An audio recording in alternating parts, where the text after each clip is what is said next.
Hi all, welcome to this first video. In this first video, we'll talk about string operations and how we're going to make use of them for assignment 6. So the first and foremost thing is that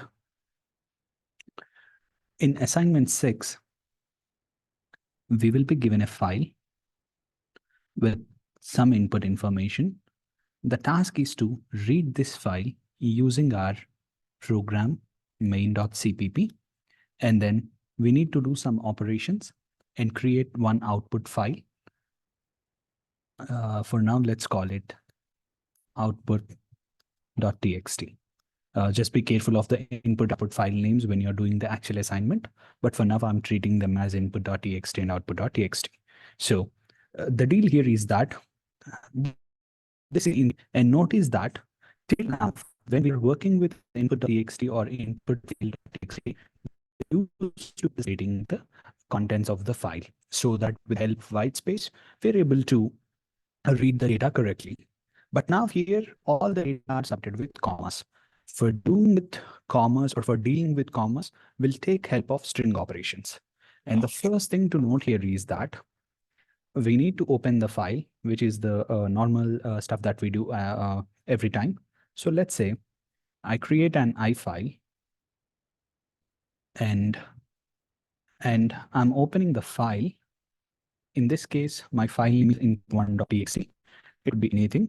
And notice that whenever we are opening a file, the first line does not contain relevant information. It's some header line. So we will be omitting the header line. Just be careful.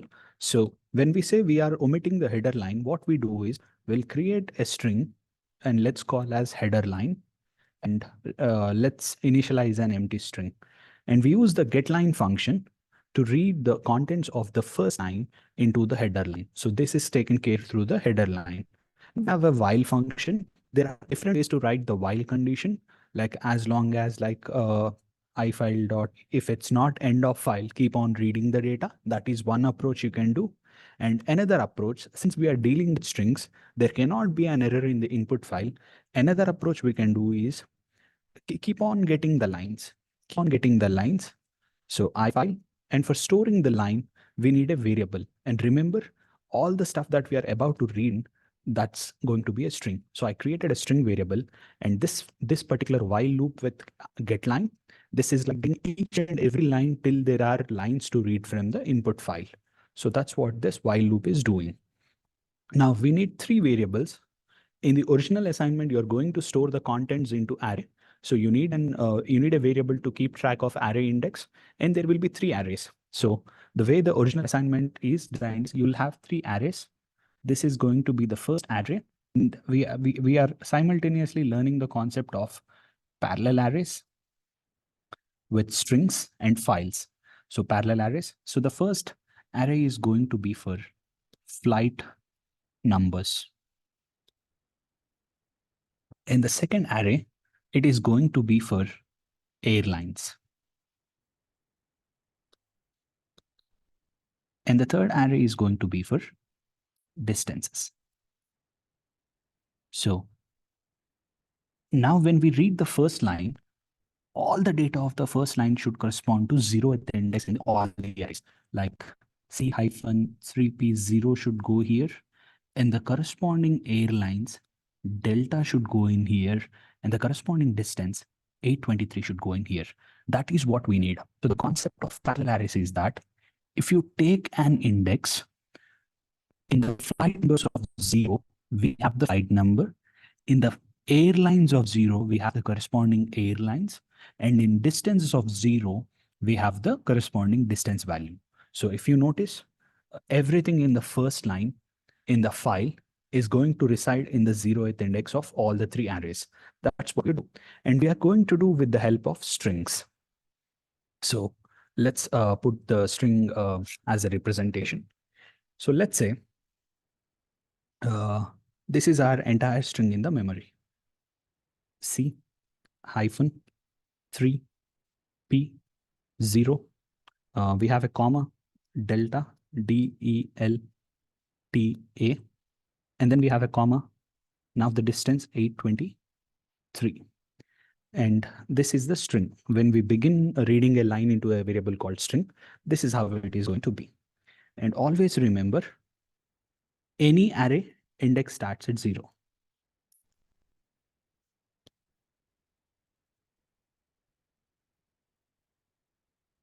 So index starts at 0 and the last index ends at length of the string minus 1. So we can find the length of the string using string.length function. This gives 15. We can also find whatever the string variable we have, we can do string.size. It'll also give 15. And always remember, the last index of a string is always the length of the string or the size of the string minus 1. So always remember this. Now, for this entire assignment, we are going to take help of commas. So this part is the flight number. It is separated by a comma. This part is the airline name. This is separated by a comma. And at the end, we have the distance. So we are going to take help of commas and we are going to get flight number, airlines, and the distance values. So let's say I have 3 variables. These are my variables. A string variable for flight number. And let's say I'm initializing with an empty string. A string variable for airlines. And remember, when you're doing the assignment, you're going to store them in an array of strings, and array of integers or doubles. It depends upon the ask in the assignment. So for the distance, I'm creating an integer. I have 3 variables, one for the value till the first comma, second for the value till the second comma, and the third, whatever that's there after the second comma, I'll be storing it into the distance. So this is how I started. Now, the first thing that we are going to do is we are going to find the location of the first comma. So for that, we are going to declare a variable called int location, and all we have to do is to use the find method available for the strings. Whatever the string name that you have, string that variable name dot find, and within double quotations, remember we are dealing with strings, so double quotations would be ideal, give the comma. So the way the compiler works is it will look at the string indices, and at index 5, we have the first occurrence of the comma. So inside the computer's memory, if we are creating a variable called location, which is to hold integers, the value of location is going to be 5, since first comma is appearing at location 5. Now, our task is to extract everything from the beginning index till the first comma, or before the first comma. Just a second, sometimes my pen takes some time to adjust. So first comma is at location 5, but we want everything before till the first comma. So to do this extraction, we want something here. So if we count, we have 5 characters if we count this. So what we do is we take the help of substring. So in the variable flight number, I'm going to store string dot substring. So this is like extracting the contents of the substring. So let me let me remove this and write it again. So what we are going to do is we are going to extract everything from the beginning of the string till location. This means what is the start index from which you want to start extracting the string, and this gives number of characters to extract. So this is not the ending index, but number of characters to extract. And remember, inside the computer memory, the value of location, let's say memory, the value of this variable location is 5. So that means I'm asking extract 5 characters starting at 0. So extract 5 characters starting at 0, 0th, first character, second, third, fourth, and fifth. So as a result, uh, as soon as we run this step, it is going to look like in this manner inside the memory. We already have a variable called location whose value is 5. The value of location is 5. And we are creating one more variable called flight num. We already created it, but we are using it now. So flight number, and this value is going to be a string C-3P0. So this is how the memory is going to be updated once we run the second statement of substring.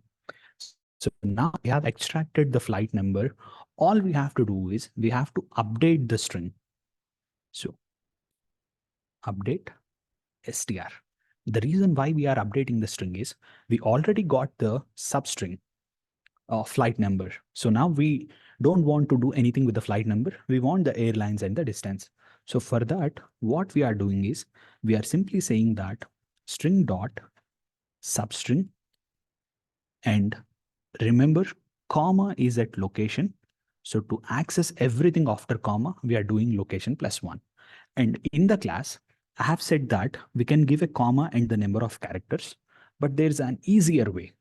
If I give only one parameter to this function substring, and that parameter is going to be start index. So the value of location is 5. I'm saying start at 6, okay? And I'm not giving the number of characters. So if we are not giving number of characters,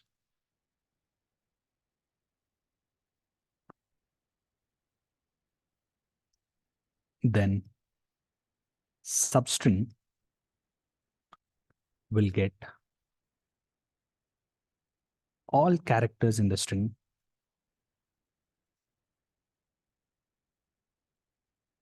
starting from index location +1. So it's like I'm specifying where to start. So I'm specifying start here because location is 5. I'm specifying start here and get everything now. So start here and get everything now.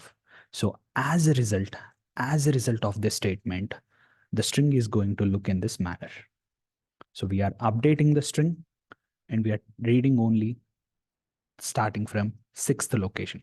So the string is going to be simply delta followed by a comma 823. And now the moment we updated the string index is again started 0. Okay, so this is how the string is going to look like now. Now again, our task is to find the comma. So our task again is to find the comma. This is where the comma is, and everything before the comma is going to be airlines, and everything after the comma is going to be distance. So now, again, the same piece of code. We already declared the variable int location. So I'm taking use of it again. Location is string dot find, look for the location of comma. And now the location of comma is again 5. This is a coincidence, but it can change depending upon the data that you see. And if this is the computer's memory, and let me change the font color, the location is going to be 5. The location is 5 in the updated string.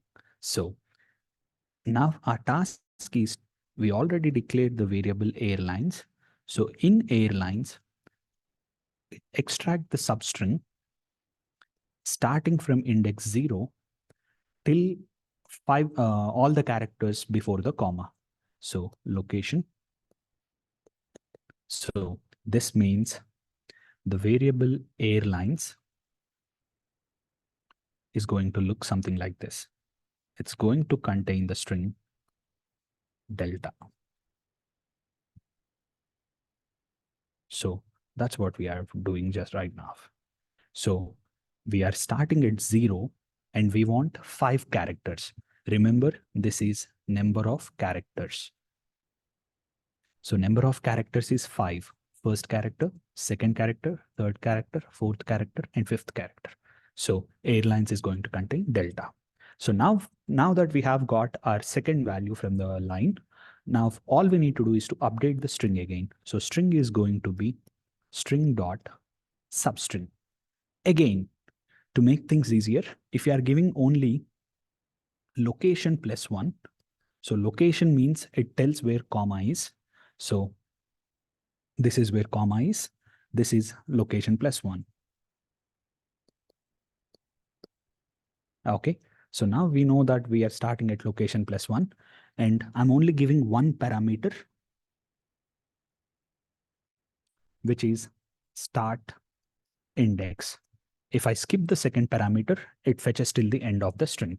So now the updated string is going to look like this inside memory. This is the string variable.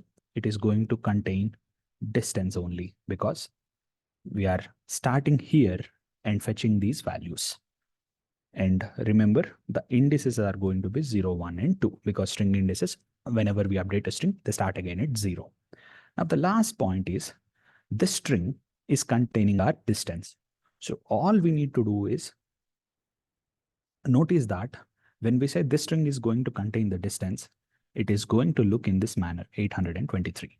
This is a string, but our distance is an integer. So for that, we rely upon another function called stoy or string to integer. For this, all we do is we'll simply pass the string and it will give integer value. So this function stoy takes a string and returns integer value. So now we have our final variable. So memory. This is going to be distance, and this is going to be 823 and integer value. So in this manner, you have to execute these pieces of code, like find the location, get the flight number. As soon as you get the flight number, update the string. Find the location, get the airlines. As soon as you get the airlines, update the string. And the last updated string is going to contain the distance value in the form of a string. So you need to convert it back to integer. So if you do all these steps, you're going to be in a good position for the assignment 6. And that's all for this video. I'll update the handout according to these instructions. Substring, you can call it in 2 ways. The first way of calling a substring is you're going to use substring of starting index comma number of values. The second way is if you simply say starting index, if you don't specify the number of characters, then it's pretty much going to extract everything in the string from the starting index. So we'll talk about this in the next class, like how a function can be called with 2 different sets of parameters. And I hope this video should put. If you have any questions, please let me know. Thank you.